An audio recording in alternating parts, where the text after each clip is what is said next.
Sylvia Plath's Lady Lazarus is a poem published in 1965, 2 years after the poet's suicide.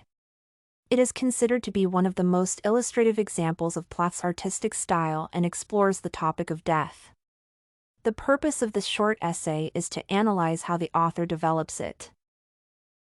The central theme of the poem is death and resurrection. It is reflected in the name of the poem, referring to the biblical character Lazarus, who was restored to life by Jesus. Moreover, the poet alludes to the legend of the phoenix, using the imagery associated with the mythological bird which burns and regenerates from its ashes. Out of the ash I rise with my red hair. However, while the most traditional approach to this theme is about overcoming death, for the speaker, talking about her childhood accident and a later suicide attempt, it is not the case. Resuscitations performed by doctors after her 2 near-death experiences are an act of oppression and violence. It is not surprising that the poet uses an extended metaphor that compares her experience to the Holocaust, a sort of walking miracle, my skin bright as a Nazi lampshade.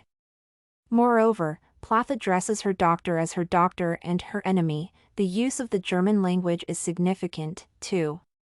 For the speaker, coming back to life is not a blessing or a miracle at all.